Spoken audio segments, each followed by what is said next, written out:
Me van a perdonar también que haya sido un poco literario con el título de esta intervención y me haya permitido pues esa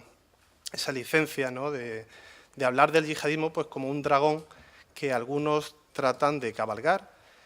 Y esto yo creo que es interesante porque es inevitable que cuando pensamos en el terrorismo pues lo hacemos desde nuestra perspectiva como occidentales y particularmente como españoles, en el cual la relación de nuestra sociedad y nuestro Estado hacia ese terrorismo es muy clara, es decir, es de enfrentamiento, es de combate, es de erradicación de ese problema. Nosotros contemplamos el terrorismo realmente pues, como un problema que no admite matices, o es blanco o es negro el posicionamiento frente a este tipo de actividades. Sin embargo, el entorno internacional es bastante más ambiguo, es bastante más complejo, y el hecho es que a la hora de posicionar los distintos países en cuanto a su relación con el terrorismo, pues el catálogo de colores de blanco o negro pues no es suficiente, porque hay una enorme variedad de grises, de posicionamientos con una mayor o menor afinidad ideológica o simpatía hacia este tipo de organizaciones, o incluso ocasiones hostilidad directa, pero que identifican que pueden ser un instrumento útil e interesante en un determinado momento para avanzar hacia objetivos que les resultan más importantes, y eso lleva a algunos estados precisamente a la pretensión de que pueden cabalgar a ese dragón hacia aquellos destinos que se han planteado, y en el título pues ya también va implícita un poco cuál es mi conclusión, y es el hecho que al final el dragón crees que lo estás cabalgando, pero el dragón se deja cabalgar y llegará un momento donde te va a devorar, ¿no? Como de hecho ha sucedido con algunos de los países que lo han intentado, y ahora pues daré algún ejemplo, ¿no? Por lo tanto, yo me voy a centrar en aquellos casos intermedios, en aquellos usos o posibles instrumentalizaciones que algunos gobiernos intentan llevar a cabo del yihadismo, porque eso nos permite entender cómo el problema es capaz de persistir a lo largo de los años, nos permite entender hacia dónde va la mutación de este fenómeno y cómo, para frustración de muchos observadores, pues se contempla cómo es capaz de echar raíces, de abrir nuevos frentes allí donde no estaba, de resistirse a desaparecer. Y para entender esas dinámicas es inevitable mirar a esa paleta de colores grises que yo voy a intentar explicar a continuación. Pensemos, por ejemplo, que uno de los fenómenos que más preocupa, como comentaba con anterioridad el profesor Martín y que ha comentado también el general Ballesteros en la primera ponencia, que es el flujo de combatientes internacionales, pues esto no es nuevo, es decir, esos volúmenes hacia Siria e Irak no es la primera vez que se produce a lo largo de la historia, ni siquiera relacionado con el ámbito del yihadismo, sino que, como ven, como comentaba el general Ballesteros también, el caso de la yihad afgana contra la Unión Soviética, pues se produce esa primera gran movilización, pero ha habido otras con diferente intensidad, y evidentemente ninguna con el volumen del conflicto sirio. Pero esos números no se entienden si simplemente hablamos de por qué unos países pueden ser más atractivos que otros a la hora de movilizar a esos voluntarios que creen realizar ese llamamiento a llevar a cabo la yihad, o que encuentran, en este caso, el destino ansiado, sino que hay una instrumentalización de esos flujos por parte de Estados. En el caso afgano, por ejemplo, pues como comentaba el general con anterioridad, pues hay esa visión de que puede ser una posible oportunidad para desangrar a un enemigo, que es el gran enemigo en el momento, que es la Unión Soviética. Por lo tanto, me importa relativamente poco cuáles son las causas de los grupos que combaten a los soviéticos, lo que me importa es que combatan a los soviéticos. Y por lo tanto, ese tipo de prioridades pues hacen extraños compañeros de cama, ¿no? Pero sin la implicación, por ejemplo, de Arabia Saudí, hubiese sido difícil que se alcanzasen esos números, que como ven es un número bastante fluctuante, entre 5 o 20.000 combatientes internacionales, porque, por ejemplo, Arabia Saudí anunció de manera pública que cualquier contribución que realizase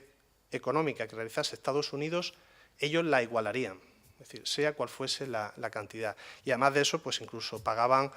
los billetes de avión pues, desde Arabia Saudí a Pakistán para integrarse en el frente afgano, en una época donde un billete de avión era algo tremendamente caro, prohibitivo. No se entiende si la implicación de Pakistán, pero de la misma manera el conflicto sirio actual tampoco se entiende si la implicación de otros países que han hecho posible que unirse al campo de batalla yihadista en Irak pues sea algo relativamente sencillo,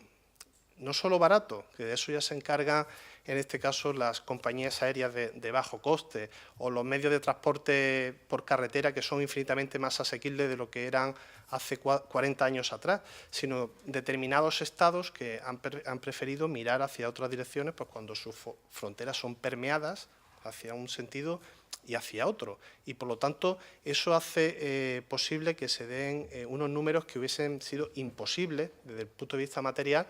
sin esa aquiescencia de algunos estados. Porque mucho se ha hablado de que al final parece que el gran detonante de que se produzca esa movilización yihadista es algo que parecía que era una lección que deberíamos tener muy presente, pero que plantea algunos problemas. Era la siguiente idea: si hay botas occidentales sobre países de mayoría musulmana, esa reacción se va a producir. Es decir, esa era un poco la enseñanza de lo que había pasado en Afganistán,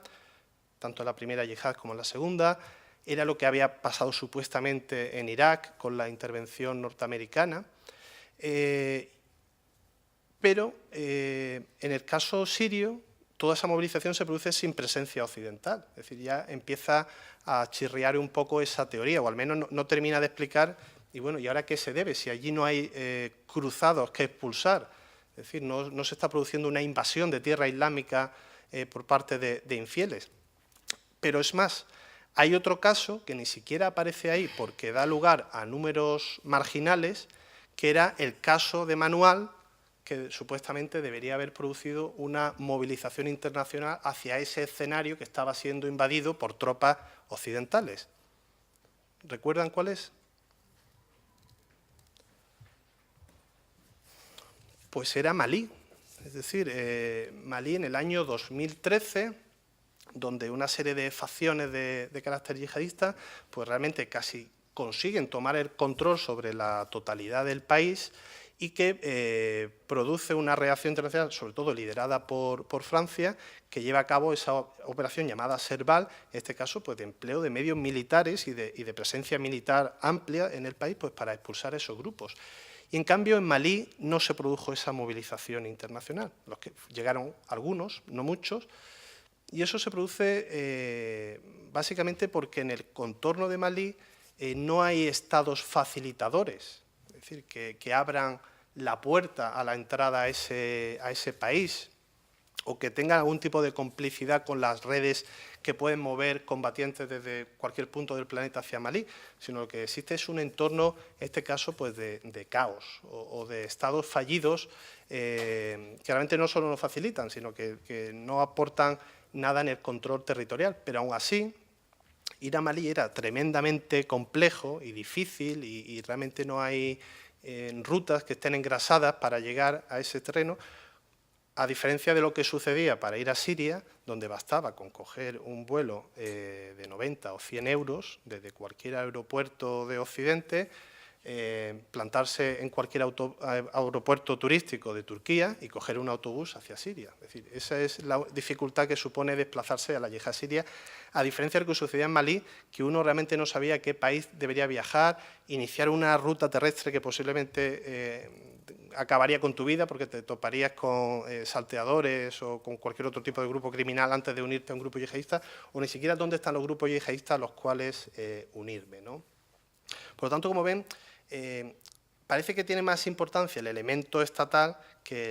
el elemento discursivo de cruzados invadiendo tierra islámica. Es decir, vemos que hay casos donde eso se produce y no se produce la movilización, y otros casos donde no están esos cruzados invadiendo, pero en cambio la movilización es masiva, ¿no?, como es el caso de Siria. Al mismo tiempo, el posicionamiento de algunos países hacia el yihadismo pues tampoco ha sido todo lo sincero que se podía esperar. Pensemos en el caso de Arabia Saudí,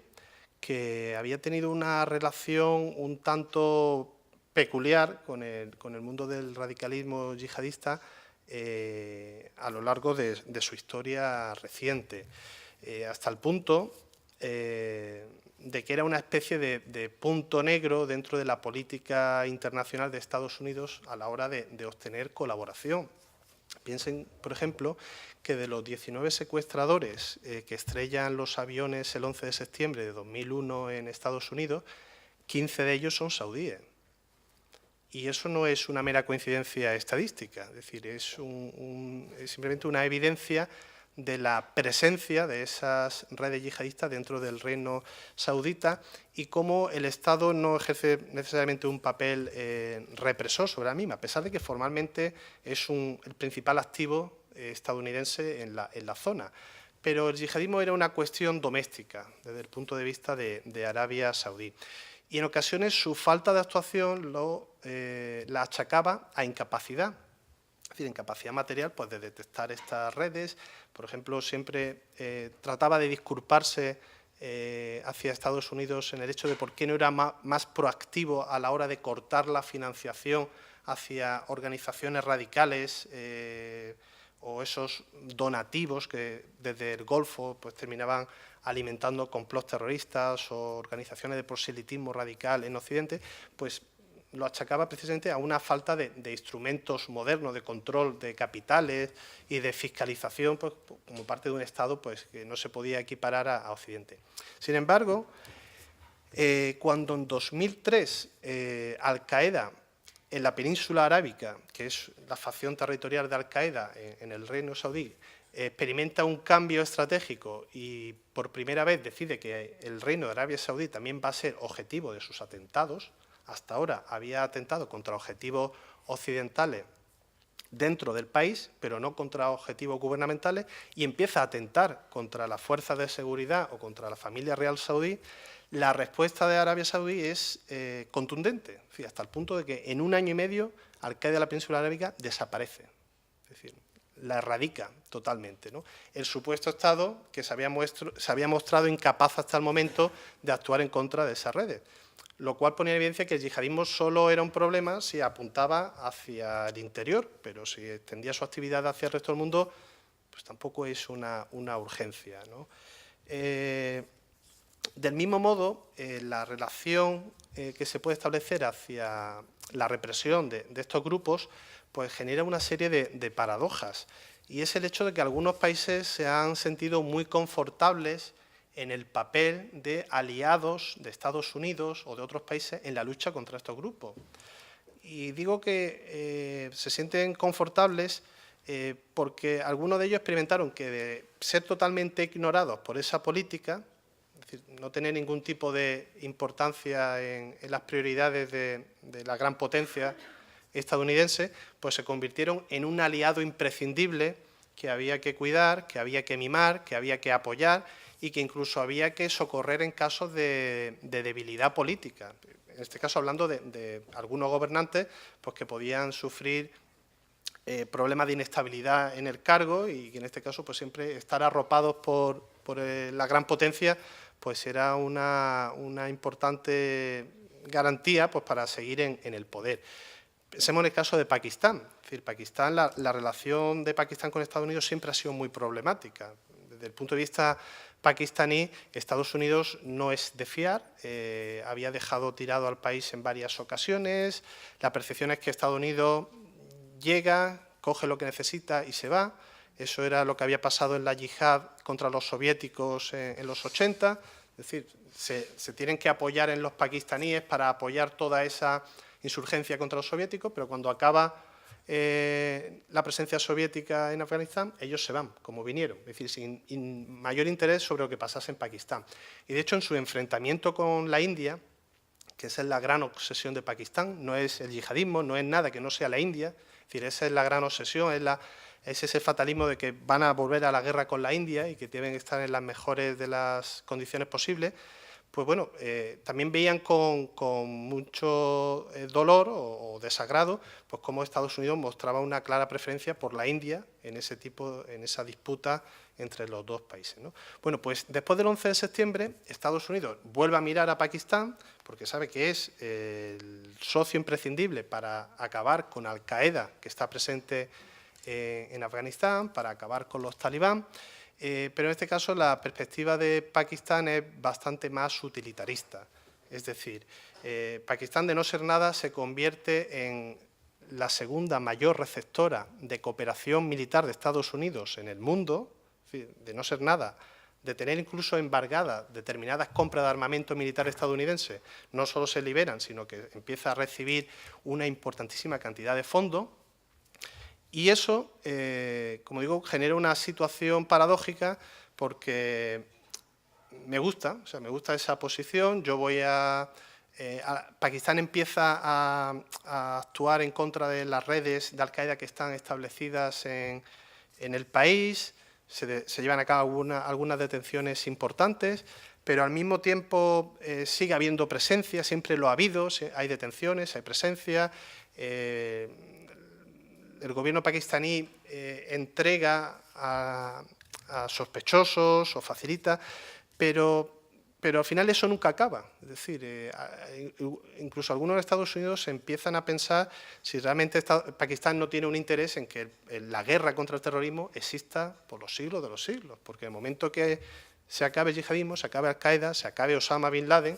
los estadounidenses se van a volver a su casa igual que hicieron con los soviéticos y nos volvemos a quedar donde estábamos, ¿no? Por eso cuando Estados Unidos encuentra a Osama Bin Laden a 100 kilómetros, viviendo en Pakistán a 100 kilómetros de la principal academia militar del país, uno de los centros neurálgicos, pues empieza incluso ya a albergar serias dudas sobre si no está realmente protegido por el propio,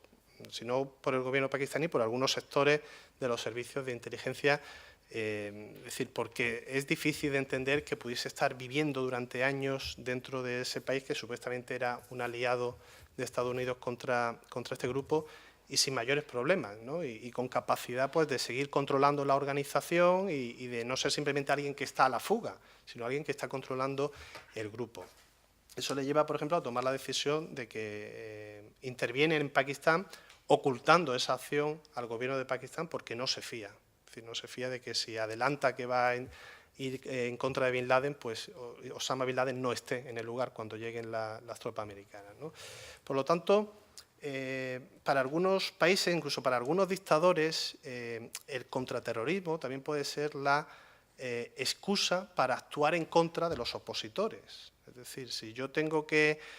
limpiarme las manos a la hora de vender la contundencia con la cual encarcelo, reprimo la disidencia, etcétera, solo les tengo que poner la etiqueta de peligrosos yihadistas.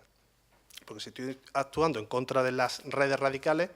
no solo nadie me lo va a echar en cara, sino que me van a aplaudir esa contundencia, ¿no? Por lo tanto, el yihadismo también ha sido visto por algunos gobernantes pues, como una especie de carta blanca pues, para echar raíces y reforzar su control, generalmente dictatorial.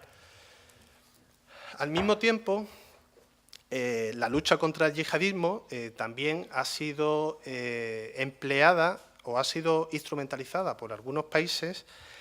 para proyectar un intervencionismo exterior en otros escenarios que difícilmente hubiese sido aceptado si se hubiese producido en contra de un enemigo diferente. Es decir, actuar contra el terrorismo pues, genera un extra de legitimidad pues, que hace que muchos pues, miren hacia otro lado pues, cuando se producen este tipo de injerencias sobre la soberanía de otros estados, cuando realmente un Estado está desplegando fuerzas en otros lugares, pero en este caso enmascarada en forma de milicias o grupos sobre los cuales no se tiene un control directo, sino que obedecen a una iniciativa individual. Pero pensemos, por ejemplo, en el caso de la injerencia de Irán en Siria a través de Hezbollah. Es decir, que no deja de ser un instrumento de la política exterior de Irán y una forma de proyectar su fuerza militar sin necesidad de decir que aquí están soldados iraníes combatiendo en Siria, sino que bueno, es Hezbollah, ¿no?, que es una organización de resistencia islámica,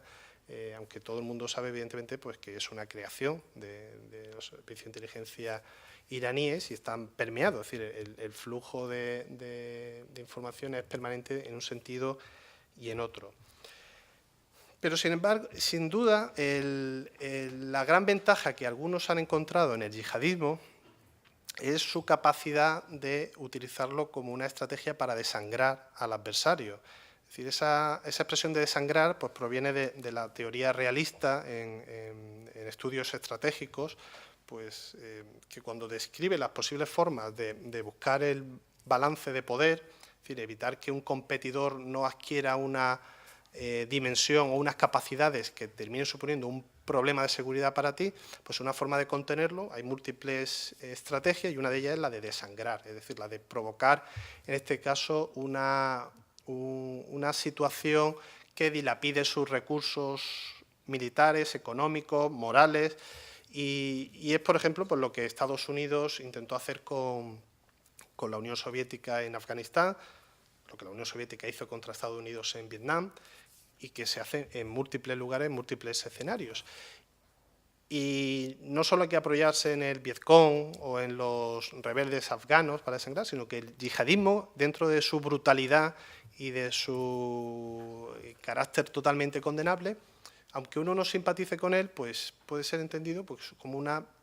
herramienta muy útil para desangrar a un competidor que desde tu perspectiva supone una amenaza de seguridad mayor para ti que el propio yihadismo. Eso es, por ejemplo, lo que hizo Siria, el régimen de Bashar al-Assad,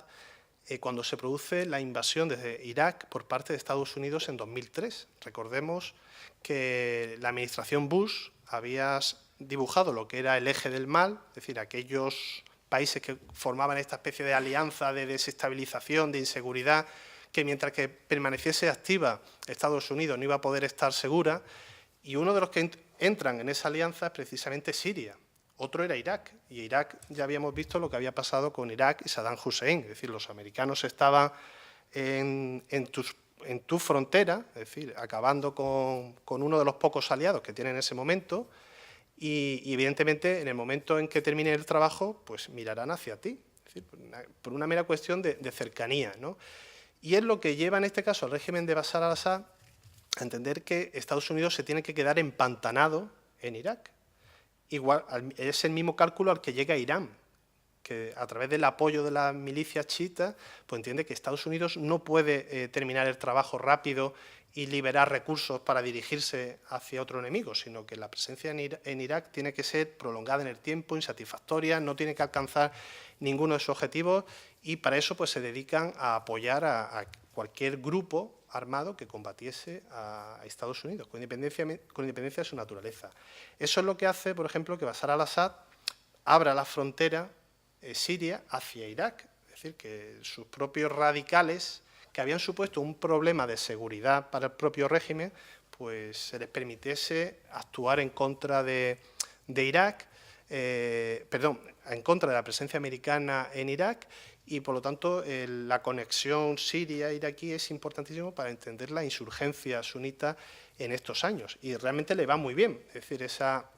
estrategia, porque la presencia de Estados Unidos en ese país pues, resulta un auténtico desastre, ¿no? E incluso elimina cualquier tipo de deseo de abrir nuevos frentes en el mundo musulmán, porque lo que pasa en Irak es tan insatisfactorio que a nadie se le pasa por la cabeza repetir la experiencia en ningún otro país de mayoría musulmana. Sin embargo, también el caso sirio es un ejemplo de cómo Bashar al-Assad intenta cabalgar ese dragón y al final el dragón termina adquiriendo un tamaño y una agresividad que termina devorándolo. Es decir, porque Bashar al-Assad cambia su perspectiva en 2009, cuando entiende que las redes yihadistas que estaban plantadas en Siria y actuando en Irak, pues empiezan a ganar ambición y ya no solo se conforman con combatir a los americanos, sino que vuelven a su obsesión tradicional de derrocar a su propio régimen, de islamizar Siria, y en este caso vuelve a actuar en contra de esas redes, vuelve a encarcelar a sus miembros, aunque en este caso ya no consigue erradicar el problema como había sucedido en el pasado, y eso va generando el germen para una inestabilidad que después de la primavera árabe pues le estalla en la cara y que produce esa guerra civil que actualmente todavía pues, está teniendo lugar. A pesar de ello, Bashar al-Assad vuelve a recurrir al yihadismo, en este caso, pues como otra estrategia de supervivencia. Aunque en este caso los yihadistas no son instrumentos para desangrar a un enemigo, sino que son instrumentos para deslegitimar a otro enemigo. En este caso, aquellos grupos que se levantan en contra del régimen de Bashar al-Assad y que son percibidos con mucha simpatía desde Occidente, pues como una fuerza en la cual apoyarse para hacer derrocar al régimen de Bashar al-Assad, que es un actor que muchos ven con gran deseo pues, que desaparezca del escenario internacional, y ese levantamiento en Siria pues, se ve como una oportunidad pues, para que caiga otro peón, ¿no?, de la inestabilidad. Lo que se encuentra Bashar al-Assad en el inicio de la insurgencia pues, es que hay múltiples grupos con diferentes agendas, y que hay algunos de ellos pues, que son vistos pues, con gran simpatía por parte de Occidente, como un relevo a su propio régimen. Pues el Ejército Libre Sirio, otra serie de organizaciones a las cuales se le intenta apoyar, que tienen, si no al menos una agenda democrática, sí al menos una agenda algo más liberal o más reconciliable con los intereses de Occidente que otros grupos de naturaleza islamista, ¿no? Pues en este caso, los yihadistas, que ejercen un papel minoritario al inicio de la rebelión, son vistos por Bashar al-Assad como una oportunidad para envenenar a todos los grupos que le están combatiendo. Y esa oportunidad está representada en esa viñeta que ven en pantalla, que aparece en un diario árabe, donde en este caso, cuando Bashar al-Assad se dedica a golpear a través de la fuerza militar a los grupos rebeldes, pues lo hace de manera selectiva. Es decir, voy a centrarme en aquellos grupos que son vistos con simpatía por Occidente. Y a los yihadistas no solo los voy a dejar intactos, sino que les voy a dar oportunidad para que sigan creciendo. Es decir, si uno ve, por ejemplo, el mapa de operaciones sirio en esos meses y años, pues uno ve cómo las tropas sirias van realmente evitando las posiciones de Daesh. Es decir, evitan el enfrentamiento incluso en situaciones donde operativamente pueden sacar partido para recobrar terreno. Y en este caso centran todo ese esfuerzo en aquellas otras posiciones donde están estos grupos asimilados o apoyados por Occidente. De tal manera que, pasado un tiempo, lo que termina quedando frente a él es yihadismo, es Estado Islámico y es otro grupo yihadista. Y de nuevo la pregunta que plantea Bashar al-Assad es o ellos o yo, ¿no? Y de nuevo Bashar al-Assad termina convirtiéndose en la opción menos mala. Es decir, todo el mundo apostaba por la caída de Bashar al-Assad y ahora de nuevo pues Bashar al-Assad es casi mejor que lo que puede suceder si cae Bashar al-Assad, ¿no? Por lo tanto, utiliza una enorme inteligencia en el sentido más maquiavélico y despectivo de la palabra, pero que le permite sobrevivir y que incluso explica situaciones que desde la perspectiva occidental resultan difíciles de entender. Se ha hablado mucho, por ejemplo, del comercio de petróleo ilegal por parte de Daesh, ¿no?, como una de esas fuentes de financiación que le ha permitido crecer y engrosar esa maquinaria de control que ha llevado a cabo estos años. Pues una de las cosas más desconcertantes es precisamente que el principal comprador del petróleo de Daesh era Bashar al-Assad, es decir, su enemigo. ¿Por qué? Porque necesito petróleo y necesito que el Estado Islámico crezca y se convierta en el actor hegemónico en la oposición. Y por el momento pues se lo voy a comprar a Daesh. Es decir, son estas lógicas que resulta difícil de entender en un escenario de blanco y negro y uno está opuesto contra otro, pero en cambio en esta zona Oriente Medio tiene todo el sentido y ni siquiera resulta contradictorio. Es decir, pues mi necesidad circunstancial es esa y puedo comprar o apoyar a mi enemigo para que crezca con el deseo de que cuando ya no haya otro enemigo distinto a este, concentrar todos mis recursos contra él, ¿no? Por lo tanto, eso ha sido uno de los elementos que han dinamizado ese conflicto, pero no el único. El hecho es que en el caso sirio todo el mundo ha intentado meter la cuchara, si permítanme la expresión, ¿no? O tratar de avanzar en sus objetivos particulares a la sombra de un conflicto donde lo que menos importaba era precisamente lo que pasase con los sirios o con Siria, sino que era una oportunidad pues, para avanzar hacia objetivos estratégicos, para debilitar rivales, para ganar una preeminencia que a lo mejor no se tenía en el pasado. Pensemos, por ejemplo, en el caso de Turquía. Es decir, el hecho de que Turquía también ha apostado claramente por la caída de Bashar al-Assad y lo ha hecho no solo apoyando y facilitando la actividad de grupos que son yihadistas, que no es Daesh y que no es Al-Qaeda, pero es que hay otro abanico mucho más amplio de yihadismo que no son esas dos organizaciones, ¿no? Y ha tenido pues, sus grupos, en este caso, respaldados, si no de manera explícita, sí de manera tácita, por el régimen de Turquía, que no solo ve una oportunidad de hacer caer al régimen de Bashar al-Assad, sino convertirse en una potencia regional. Y además conjurar el gran peligro que Turquía ve en ese conflicto, y es la independencia del Kurdistán. Es decir, el hecho de que más que Daesh, a mí lo que me preocupan son los kurdos. Es decir, lo que no quiero que suceda bajo ninguna circunstancia es que de ahí aparezca desaparezca un protoestado yihadista para que aparezca un protoestado kurdo, que va a desgajar una parte de mi territorio. Con lo cual, si Daesh y los kurdos se están enfrentando,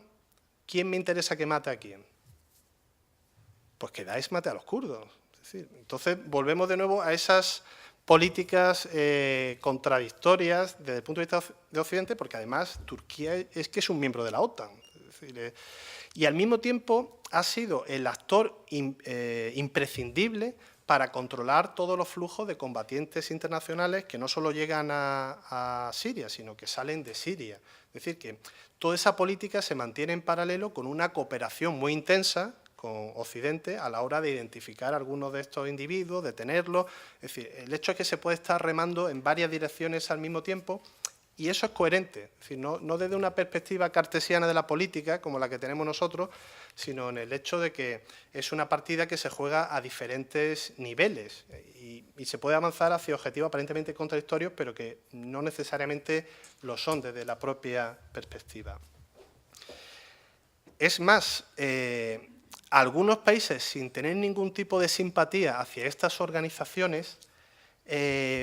también han visto una oportunidad para liberar presión. Algunos de los números que encontramos en diferentes países en cuanto al flujo de voluntarios internacionales que salen de estos países, pues son desconcertantes, porque no guardan relación con el volumen de población de esos países, ni siquiera con la presencia previa de un radicalismo que pudiese hacernos presuponer que es lógico que se produzca en ese país y no en otro.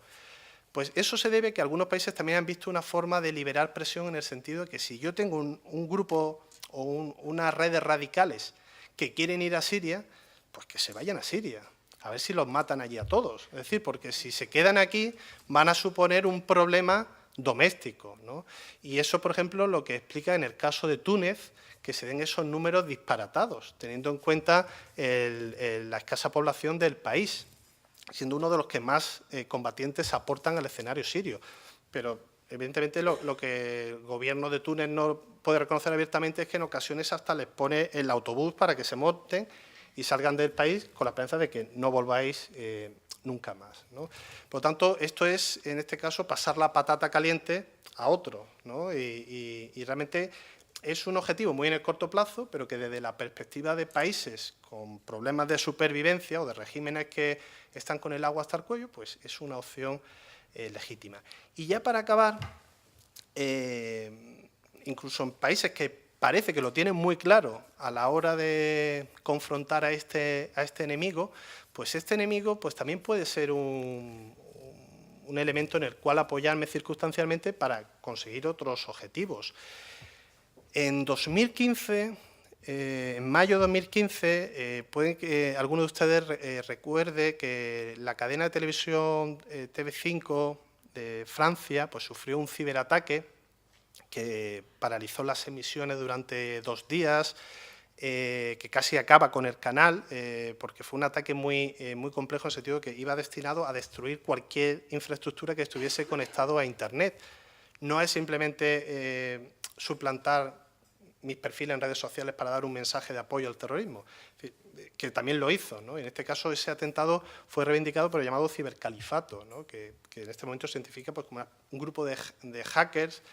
que tienen simpatía o están conectados con Estado Islámico, ¿no? Bueno, pues lo interesante de todo esto es que ese ciberataque que se produce poco tiempo después de los atentados de Charlie Hebdo, no fue llevado a cabo por ningún cibercalifato ni por ningún ciberyihadista, sino que fue llevado a cabo por Rusia. Es decir, en este caso, por operadores vinculados al gobierno ruso que llevaron a cabo lo que se llama esa operación de falsa bandera, donde atribuimos la responsabilidad a otro actor en algo que hemos hecho nosotros, ¿no? Bueno, pues la cuestión es, ¿y por qué Rusia hace eso? Es decir, bueno, pues tampoco no tiene una respuesta fácil, pero el hecho es que si quería lanzar un mensaje a Francia en cuanto a que hay cosas de tu política exterior que no me gustan, pues es un golpe, es una especie de golpe en la espalda que yo no tengo por qué reconocer abiertamente. De hecho, Rusia niega cualquier tipo de responsabilidad en ese ciberataque, pero la atribución es fácil de efectuar y apunta hacia esa dirección, ¿no? O es precisamente para generar desasosiego dentro de la sociedad francesa, o no sabe muy bien por qué objetivo, ¿no? Pero el hecho es que en este caso encuentra a los yihadistas pues, como un sospechoso habitual en el cual apoyarse para alcanzar un objetivo. Y para acabar, es decir, de manera mucho más reciente, no sé si recordarán cómo este verano Rusia dejó caer o anunció que había acabado con el califa Ibrahim, ¿no? Con Abu Bakr al-Baghdadi, en este caso en un bombardeo ruso llevado a cabo en Siria, ¿no? Bueno, pues el hecho es que no era cierto, es decir, Baghdadi posiblemente siga vivo, y si murió no fue en ese ataque. De hecho, al final Estados Unidos se tuvo que esforzar en poco tiempo en negar realmente que a través de sus medios de obtención pues, tuviese ningún tipo de evidencia de que Baghdadi hubiese podido haber fallecido en ese ataque. Sin embargo, ¿por qué Rusia en este caso tiene mucho interés en lanzar la idea de que ellos han acabado con el líder de Estado Islámico y está dando muy duro contra el grupo? Bueno, pues porque en ese momento en particular se estaba debatiendo, en este caso, la renovación del cargo de director ejecutivo del Comité contra el Terrorismo de la ONU y Rusia había manifestado su interés en que fuese un ruso quien ocupase ahora esa posición. Con lo cual, ¿qué mejor carta de presentación que yo soy el que acabó con el líder de Estado Islámico, yo soy el que realmente está combatiendo a Estado Islámico en Siria? O como han visto ayer o antes de ayer, pues como Putin visita Siria para lanzar triunfalmente el mensaje de que hemos acabado con Estado Islámico. Bueno, he acabado yo con Estado Islámico, no ha sido Estados Unidos ni ha sido nadie, y eso pues es también un aval de política internacional y es una muestra de que aquí hay hechos y no solo palabras, ¿no? A pesar de lo que dijo Trump, ¿no? Pues que iba a acabar con Estado Islámico en un mes, pues realmente poca intención hay de reivindicar esa paternidad estadounidense del fin de Estado Islámico. Así que, sin más, con eso acabo. Muchas gracias por la atención y encantado de recibir sus preguntas. Gracias.